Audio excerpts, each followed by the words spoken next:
I'm Heather Otterbine, owner of Village Yoga Chicago, and I'm back with another fitness tip for you. Whether you're a year-round avid marathoner or someone who enjoys adding the occasional run to your routine because the weather is nice, one of the most important things to do in order to set yourself up for fabulous results is to stretch before and after your run. However, that oh-so-important stretch is also the easiest piece of this puzzle to skip if you're in a bit of a time crunch. Personally, I enjoy going for a run before I head off to my favorite yoga class, but if that doesn't work for your schedule, here's a short sequence of stretches for you to use to both prepare and re-lengthen your muscles. So our first stretch, we'll bend our knees and draw your low belly to the tops of your thighs. Keep your knees bent, bring your fingertips to the earth. Then slowly begin to straighten your knees just until you find a stretch in your hamstrings. Hold for a breath, maybe two, and then straighten your knees a little bit more. Hold for a breath or two, and maybe straighten just a touch more.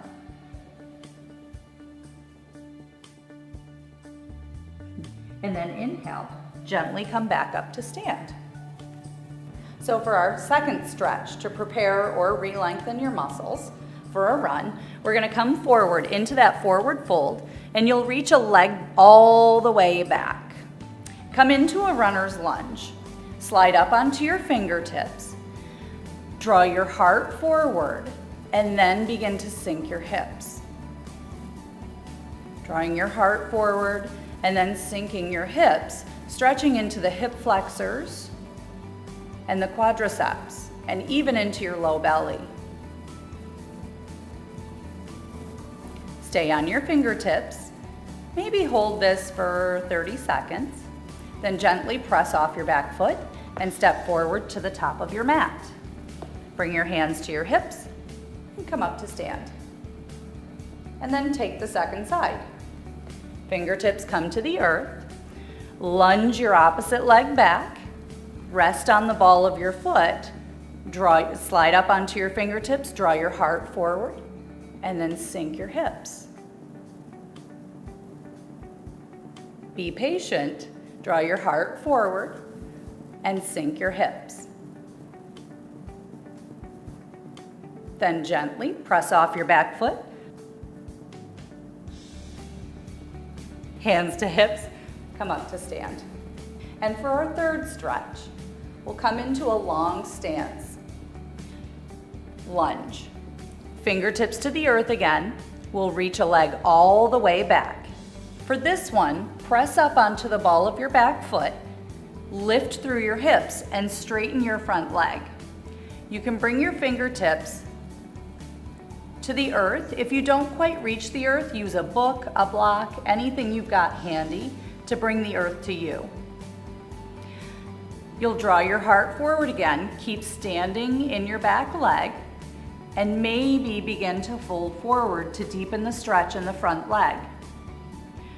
We're opening the hamstrings and even the calf. To draw the stretch a little bit deeper, you might want to rock up onto the heel of your front foot and spread your toes.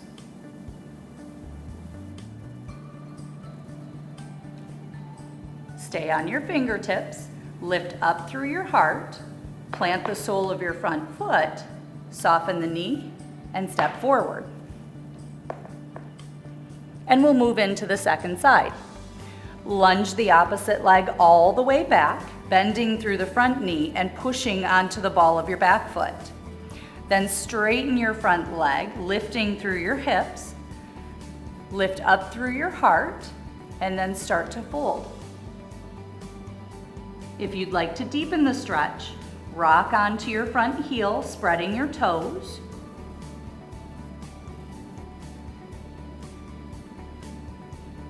Then lift up through your chest, plant the sole of your front foot, and bend your front knee. Press off your back foot and step forward. Bring your hands to your hips, come all the way up to stand. So our next stretch, we're getting into the IT bands, the hamstrings. Bring your hands to your hips and just fold forward. fingertips to the earth, or you can bring them to blocks or books, whatever you've got will work. Cross your right ankle behind your left, and then wiggle your feet so that all 10 toes line up. The front knee is going to stay bent. Don't worry about straightening that one, and gently take your time to straighten the back leg. So gently press your front hip back to intensify the stretch. If you'd like even a little more excitement in your life, interlace your fingertips behind your back and start to fold forward with the upper back opening. Then gently release your fingertips to the earth. Lift your head and chest, uncross your legs, and fold forward, just to release. Then second side, inhale, reach your heart forward. Cross your left ankle behind your right and wiggle your feet so that your toes line up. Lift through your heart. Press your hip back. So on this side, it's the right hip. Fold forward.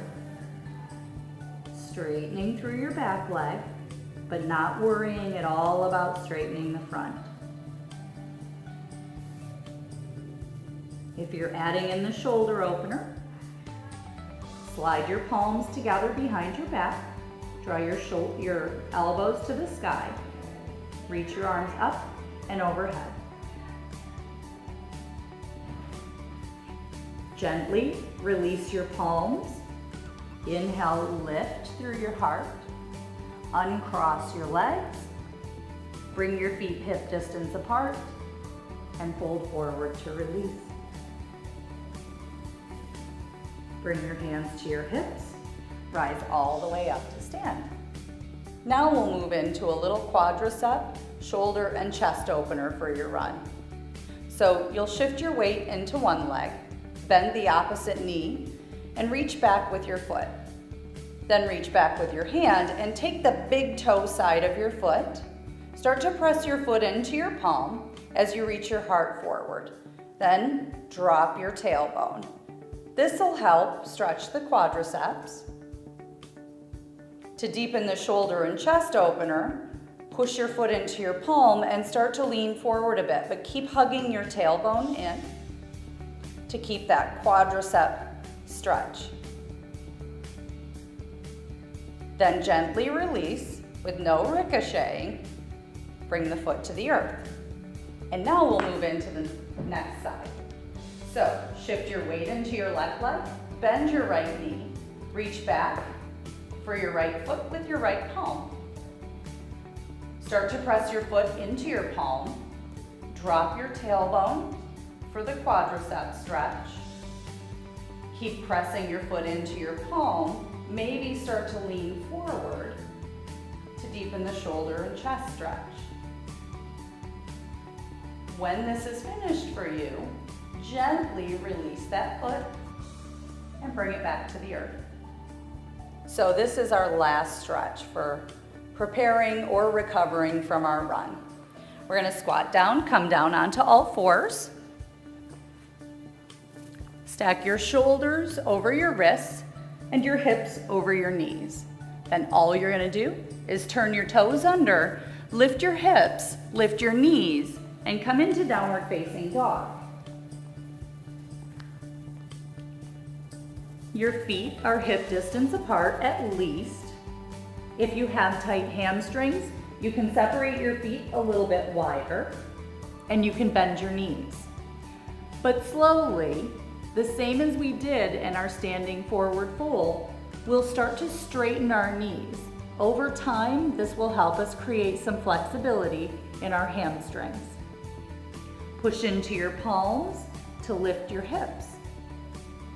And then just relax your neck.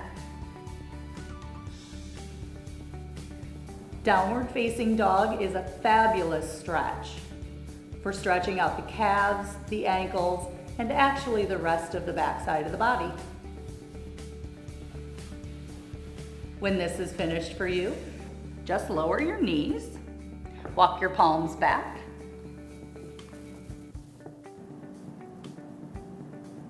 It's great to give your body the challenge of a vigorous run, but don't forget to give it a little stretchy lovin' after. Long term, you'll feel a lot better because of it. I'm Heather Otterbine with Village Yoga Chicago.